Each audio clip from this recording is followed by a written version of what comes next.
bismillaahi raxmaani raxiim. assalaamu calaykum waraxmatullaahi wabarakaatuh. kulanti wacan daawadayaal, kusoo dhawaada waraysi gaar ah oo aan magaalada muqdisho kula yeelanayno wasiirka wasaaradda maaliyadda ee xukuumadda federaalka ah ee Soomaaliya mudane Maxamed Aadan Ibraahim Fargeeti.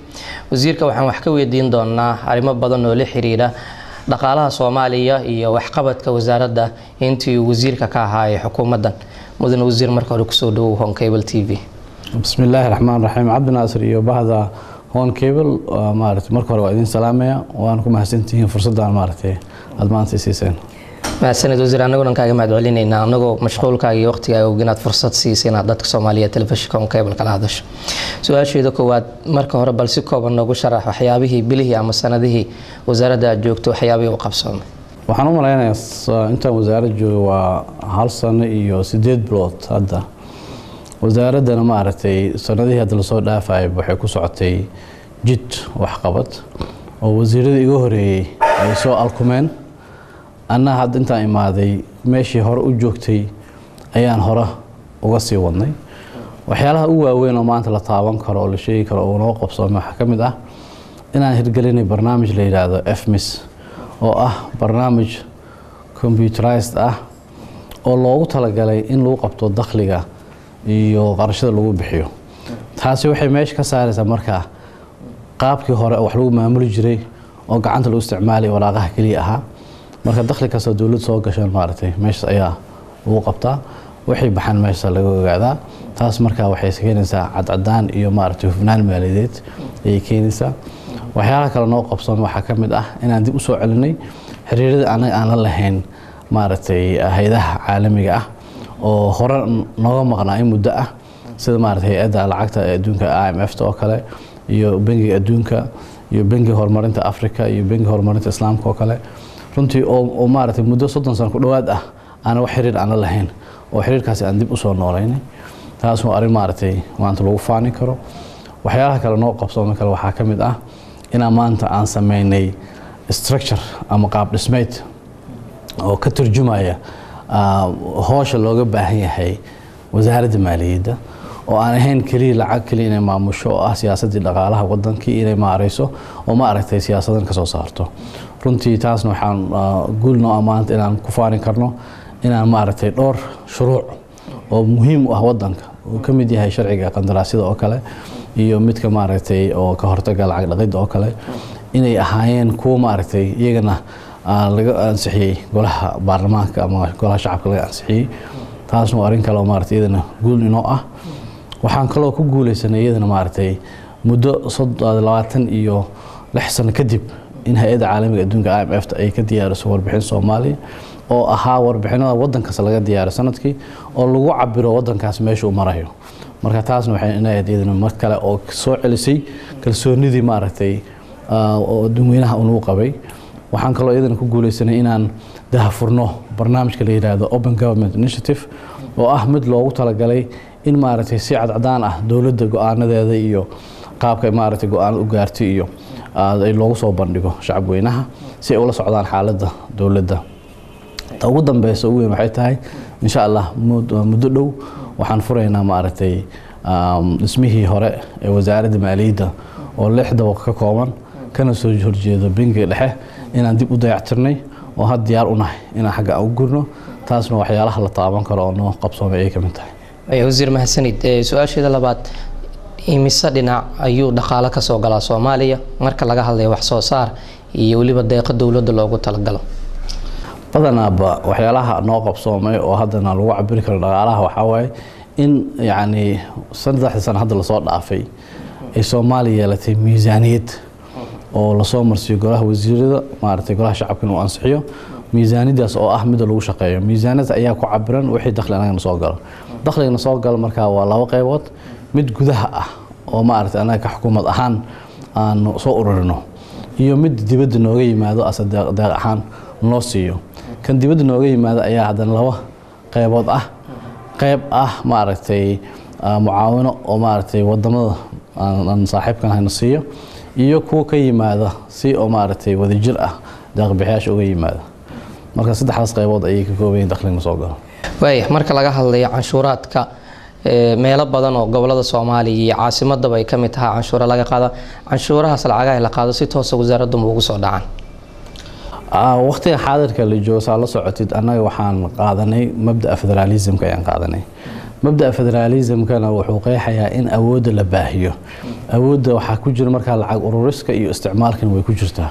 marka waxaa sameysmay dowlad goboleedyo iyo maamul goboleedyo ayaa sameysmay oo iyagana iskooda u ururiya dakhligooda una isticmaala iyagoo yeelanaya miisaaniyad marka hadda weli ma ahan waqtigii oo annaga dakhligan isu keeni lahayn lama gaarin laakiin waxaan ku soconaa jidkaasi marka wasiirada maaliyadda oo dowlad goboleedyada in badan aan kulanay waxaa la sameeyay hadda guddi ka shaqeynaya sidii loo midayn lahaa miisaaniyadda waddanka loo midayn lahaa qaabka loo qaado canshuuraha iyo qaabka maaragtay dakhliga waddanka soo galo loo qaybsan lahaa barnaamijkeedan hadda waa ku jirnaa wasiir waxaa jirta hay-ado ka madax bannaan wasaaraddan qaarkoodna ay hoos tagaan qaarna ay ka madax bannaan yihiin oo qaacda canshuuraha dowladda hoose oo xamara ka mid ah deegaanada maamul goboleedyada wasaaradaha maaliyadaha ka mid ah sidee dhaqdhaqaaqyadaas canshuuraha lagu qaado wasaaraddu la socota wallahi horta wax kasta oo la sameynayo ama lacag kasta oo laga qaadayo shacabka waa inay sharci ku beesnaadaan sharcigaas ayaa qeexaya awoodda hay-addaas يعني هذه وزارة المالية نقطة وحي استعماشها شروع ذو دجسنا ودنك وعنشورها له قاضي لعجوا حاجر أو شرعي وقولي هاي إن معرفتي زي جاندنا ما أي قاضان سيد من الشيء بيد أو كلا أما جوال دقمة أو كلا إن قاضان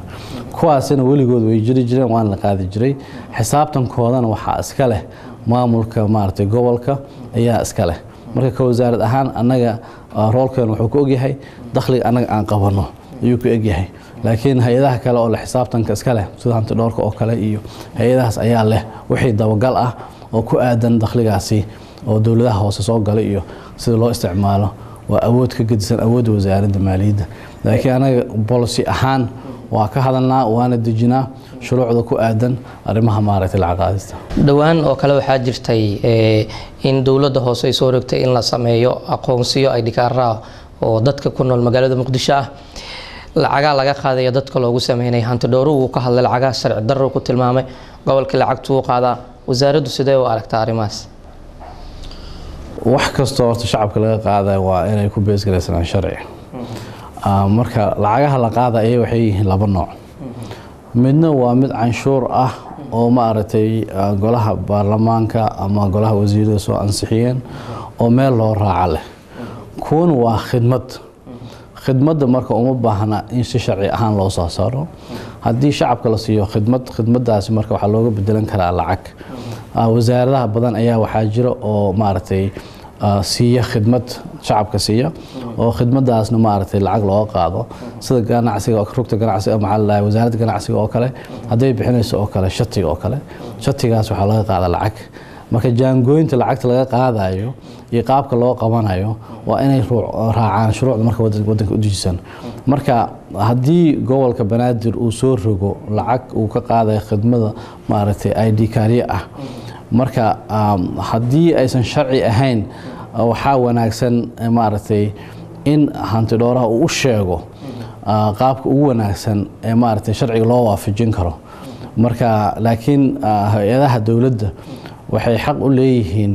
inay khidmad siiyaan shacabka khidmaddaasna waxaa looga dhigi karaa haddii loo baahdo mid oo free ah oo aan lacag laga qaadayn midna waxaa looga dhigi karaa mid lacag laga qaado sida qashinka la qaado oo kale qashinka si freena waa loo qaadi karaa lacagna waa la saari karaa shacabka in laga qaado si khidmaddaas ay u helaan in faahfaahintaas lagu qanco waan rajeynayaa wasiir dhawaan waxaa jirtay lacag ka badan $500,000 baa laga xaday sida la sheegay bangiga dhexe ee dowladda Soomaaliya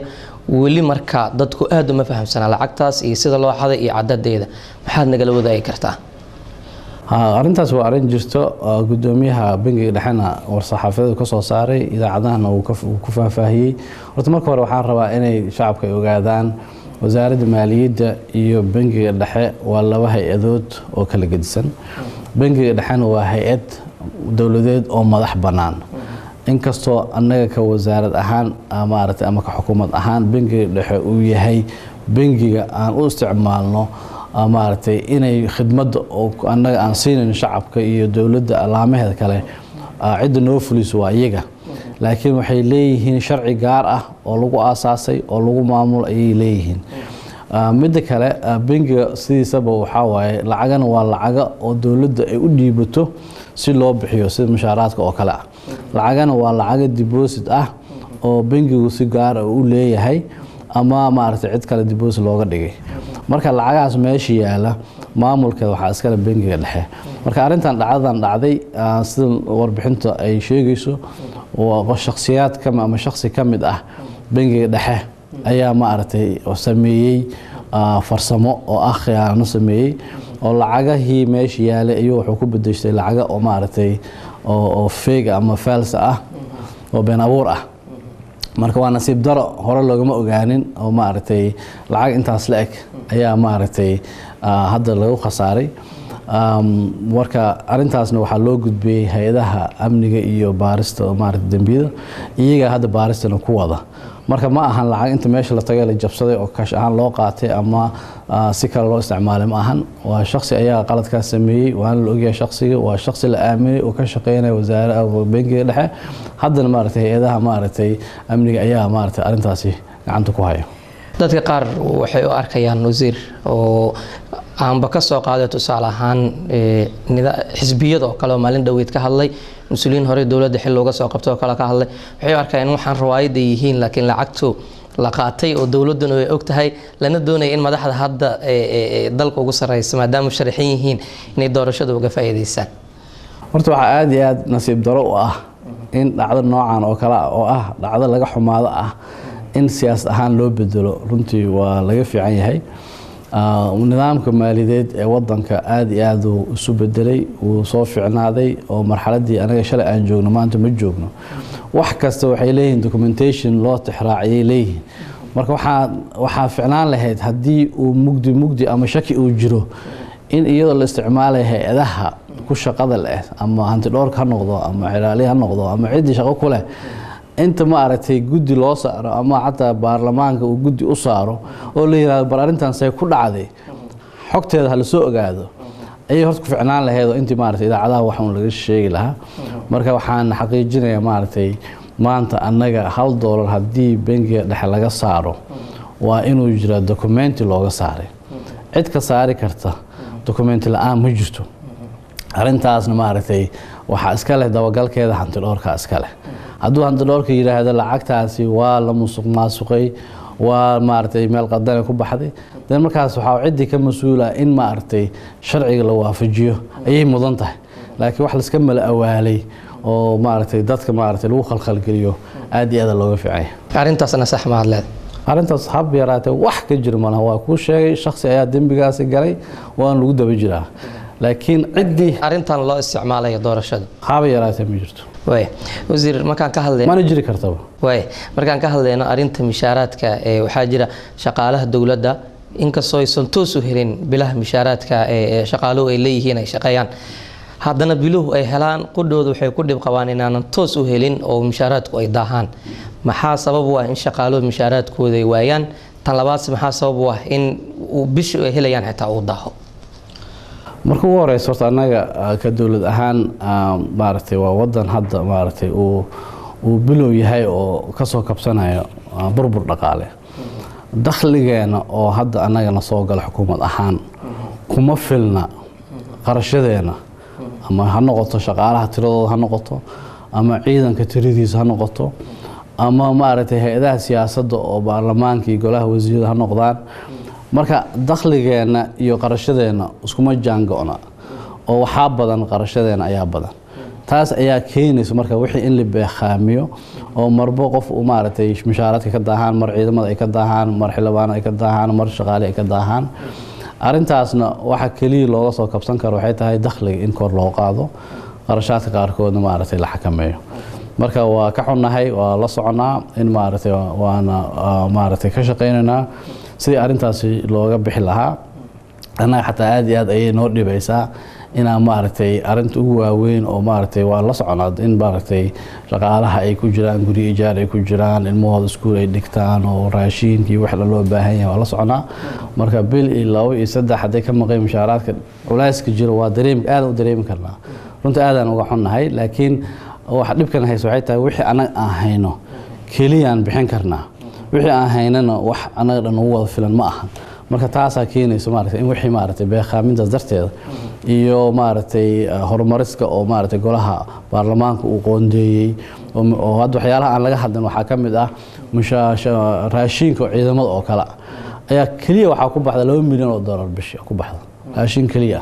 lagama hadlo laakiin marna kama daahin hal bil xataa kama daahin raashinkaas ciidamada la siiyo bilkaas way qaataan marka qarashaadka marka waa qarashaad tiro badan noocaas oo kala jira oo maaragtay idaacadaha badanaa aan laga sheegin laakiin annagana ku qasbanahay inaan bixino haddaan bixin weynina maaragtay dhibkeeda ay leeyihiin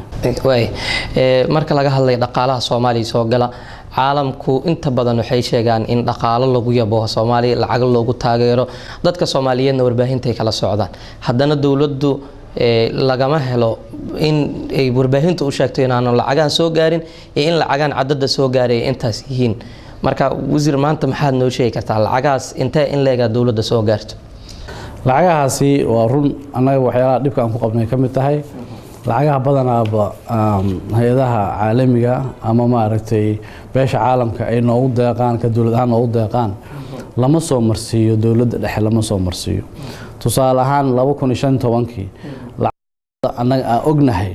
oo Soomaaliya loogu deeqay waxay gaarayaan ilaa $1 bilyan waa 980 milyan oo kale waa lacag ah 1 bilyan ku dhawaad ah haddana 8% kaliya ayaa dawladda loo dhiibay 92% waxaa loo dhiibay NGO iyo hay'ado kale loo dhiibay hay'adaha dawladdu miyaan xisaabtami karin hay'adaha dawladda waxaan waa wax bilowday ma ahan 8% hadda lagu dhiibayo hadday bilowday mar waxaan jirtay oo 3 sano ka hor iyo meelahaasi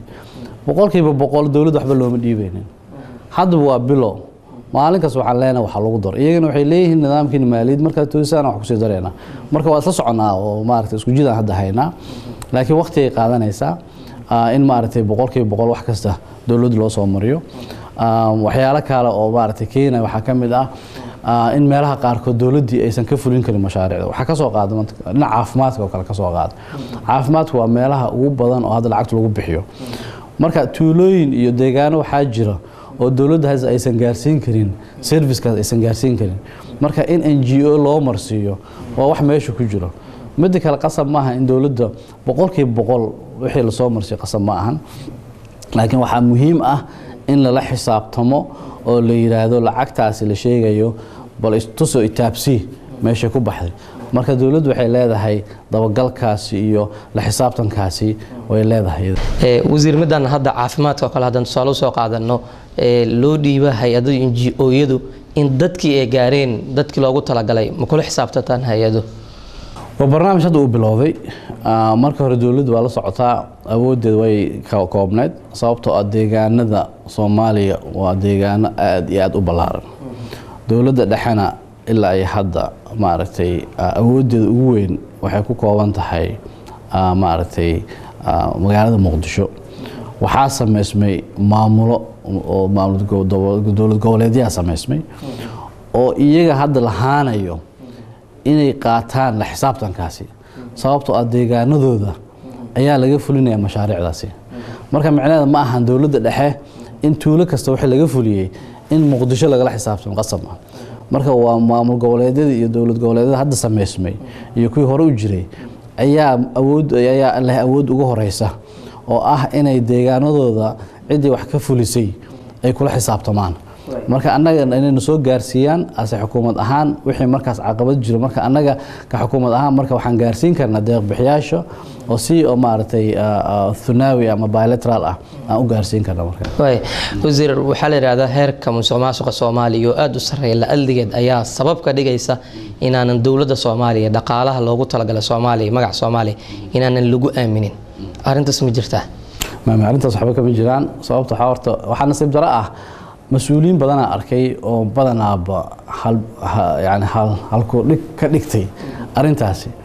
لكن بالعكس ودنك ويداوعي مركا أدي أضو مسؤول أدي أدهد ودنك corruption كبتي مسماسقة كبتي وحاولنا سن إن وحي نقدان وح عد أو اللي كرو ميل هبلا كجرته musuqmaasuq ama hebela musuqmaasuq sameeyna ama hay'adaasa musuqmaasuq ka jira in la yiraahdo ka fiican inta la dhihi lahaa Soomaaliya dhan waa musuqmaasuq runtii maxaa la dhahay arintaasi arin fiican ma ahan laakiin ani waxaan ku talin lahaa oo ana ka faa'iideysanahay fursadani khaasatan mas'uuliyiinta oo maaragtay markay hadlayaan miisaan leh cawdkooda in ay u wajahaan arinta musuqmaasuqa ah si wax looga qaban karo u wajahaan annaga ilaa hadda ma arkin beesha caalamka meel ay nagu yiraahdeen lacag inama siinayno sababtoo ah corruption wadankeeda ku jira ilaa hadda aan wasiir maaliyad ahaan si toos ah cid ii dhaxda ma jiro waxa marqaati ma doonto ah in dhawaan maaragtay wadanka Sacuudiga uu noogu yaboohay 20 milyan oo dollar uu nasiiyay isticmaalnay oo xisaab celin aan u sameeynay in aad ugu qanacsan yihiin marka haddii aaminsanaan lahaayeen in corruption uu jiro ama musuqmaasuq jiro nama siin lahayn wadanka Turkiga hadda wuxuu noogu yaboohay inuu bishina siiyo 2 milyan oo dollar nama siin lahayn hadduu og yahay in musuqmaasuq uu jiro hadda waxaan la heshiinay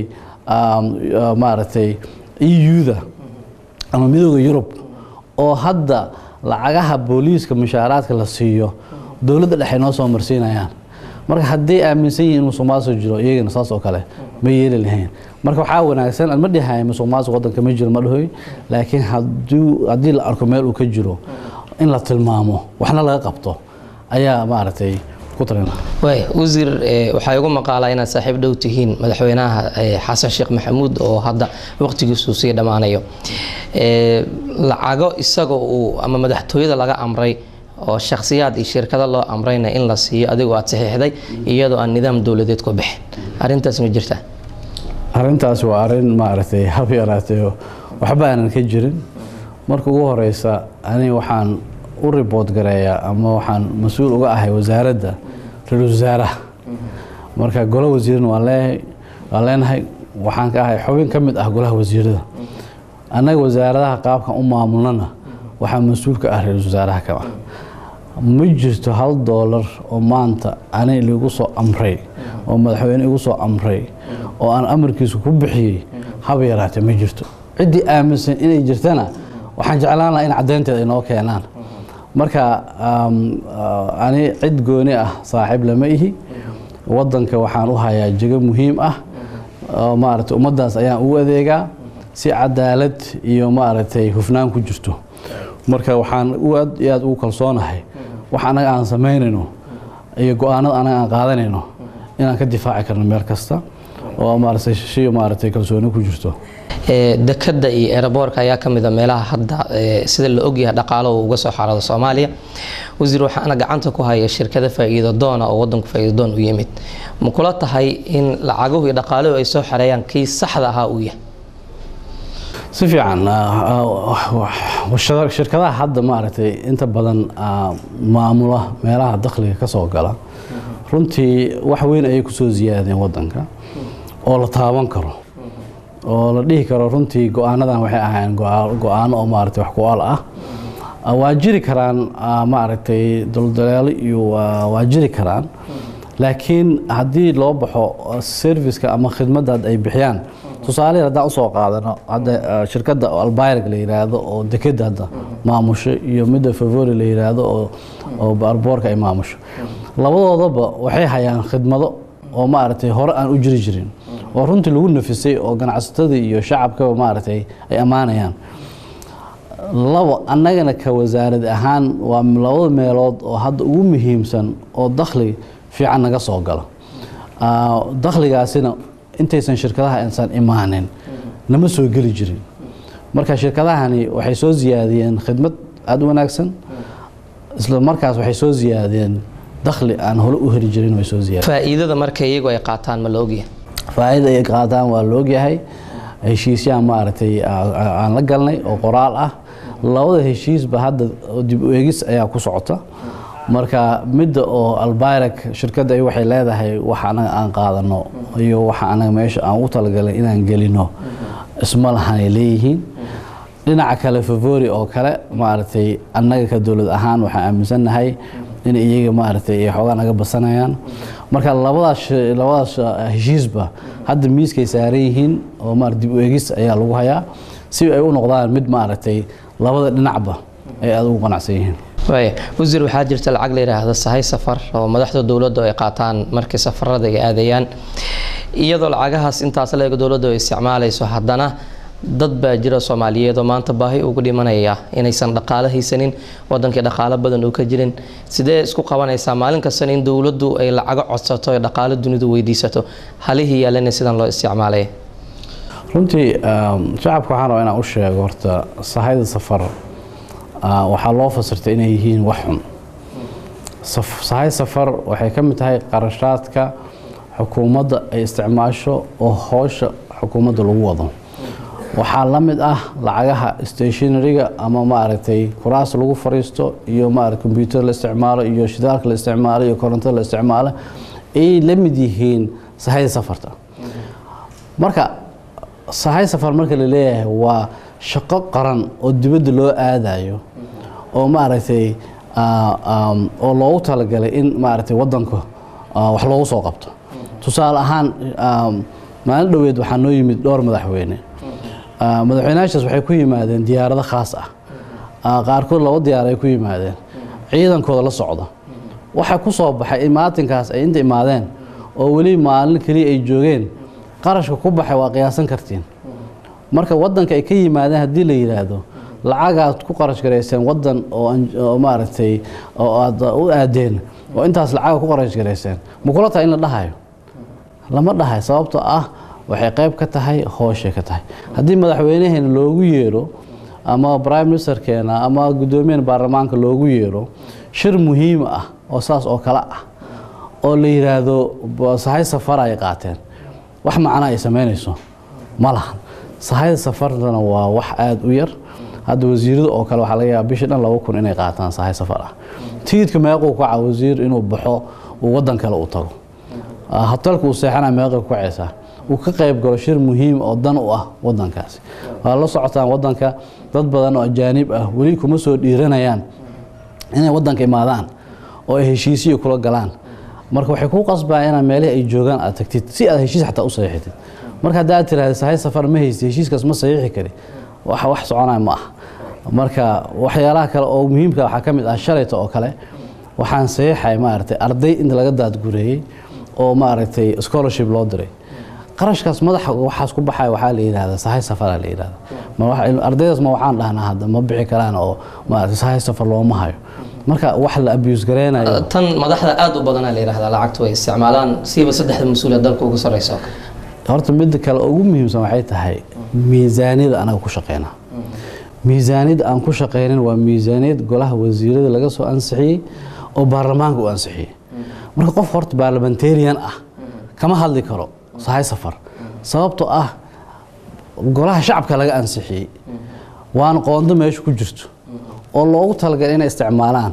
$1 ka dheeri ah ma isticmaali karaan